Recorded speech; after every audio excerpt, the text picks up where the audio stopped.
JP आंदोलन के बाद अगर किसी बड़े नेताओं को, दलित नेताओं को याद किया नहीं, केवल दलितों के ही नेता नहीं, मुझे तो जैसे भूला वो देश के नेता रहे हैं, एक मास लीडर के रूप में उनको जो है लोग जो है जानते हैं। चिराग पासवान के आवास पर कल यानी 12 सितंबर को दिवंगत नेता और उनके पिता रामविलास पासवान की बरसी का कार्यक्रम रखा गया था। इस बरसी के कार्यक्रम पर सबकी निगाहें टिकी हुई थी और सबसे ज्यादा इंतजार था तो बिहार के मुख्यमंत्री नीतीश कुमार का। नीतीश कुमार को आमंत्रण भी भेजा गया था, हालांकि उन्होंने मिलने के लिए समय नहीं दिया और इस बात को लेकर चिराग पासवान काफी दुखी भी हुए। लेकिन जब नीतीश कुमार वहां नहीं पहुंचे तो उसके बाद अब एक अलग तरह की चर्चा तेज हो गई। हालांकि इस चर्चाओं के बीच तेजस्वी यादव पहुंचे चिराग पासवान के आवास पर, उन्होंने श्रद्धांजलि दी। उसके बाद तो बिहार में राजनीतिक माहौल ही बदल गया है। अब कहा जा रहा है कि चिराग और तेजस्वी ने अंदर ही अंदर हाथ मिला लिया है और बहुत ही जल्द वह बिहार में एक बहुत बड़ा ऐलान कर सकते हैं। आपको याद होगा बीते दिनों जब आमंत्रण देने पहुंचे थे चिराग पासवान, तो उस वक्त भी तेजस्वी यादव ने इशारों में कह दिया था कि अब सब चिराग के हाथ में है, उनके हाथ में फैसला है, बहुत जल्द वो कोई बड़ा फैसला लेंगे। लेकिन जिस तरीके से कल तेजस्वी यादव पहुंचे, उसके बाद उन्हें श्रद्धांजलि दी, चिराग पासवान से मिले और खूब सारी बातें की, उसके बाद मीडिया के सामने भी आए, तो उन दोनों की बातों से ऐसा लगा कि खिचड़ी तो पक चुकी है। पहले आप तेजस्वी यादव की उन बातों को सुनिए कि नीतीश कुमार के ना पहुंचने को लेकर और रामविलास पासवान को लेकर उन्होंने क्या कुछ कहा। हमारे लोगों के बीच मौजूद नहीं,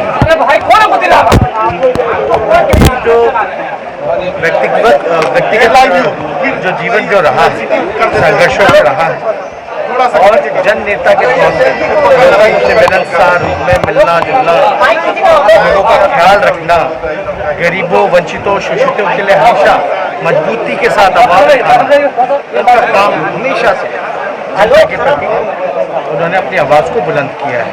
और आज हम लोगों के बीच नहीं है, लेकिन जो उनकी विचारधारा रही है वो हम लोगों की जिम्मेदारी है कि जन जन तक हम लोग पहुँचाने का काम।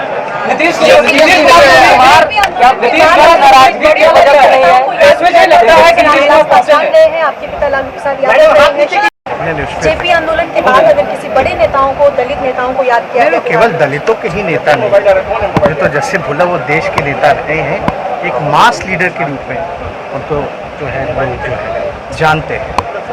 और इतना जरूर कहेंगे कि हम सौभाग्यशाली रहें, उनसे हमको कुछ सीखने का मौका मिला। 2010 में भी हमने काफ़ी कुछ सीखा और हमेशा जब भी मिलते थे तो एक बेटे जैसा तो हम लोगों को प्यार जो है देने का काम करते हैं। इस पे तो हमने बोला उनका व्यक्तिगत निर्णय है, इस पे कोई जोर जबरदस्ती तो कर नहीं सकता। तो आपने सुना किस तरीके से तेजस्वी यादव ने रामविलास पासवान को अपना अभिभावक बताया है और उनसे बहुत कुछ सीखा है। ये तमाम बातें उन्होंने कही हैं। वही साथ ही साथ नीतीश कुमार के नहीं आने को लेकर उन पर प्रहार भी किया है। चिराग पासवान भी काफी दुखी हैं कि आखिर नीतीश कुमार उनके पिता के पुराने मित्र थे, लेकिन उनके सम्मान में उन्हें श्रद्धांजलि देने भी नहीं पहुंचे। हालांकि तेजस्वी के आने से काफी खुश हैं, उन्होंने तमाम बातें भी कही थी। आपको बता दें कि बिहार में इन दिनों सियासी खिचड़ी पक रही है। बीजेपी, जेडीयू, आरजेडी, लोजपा या फिर तमाम जो राजनीतिक पार्टी है वह सब अपने अपने नेता जो उनके हैं वह एक दूसरे पर प्रहार कर रहे हैं।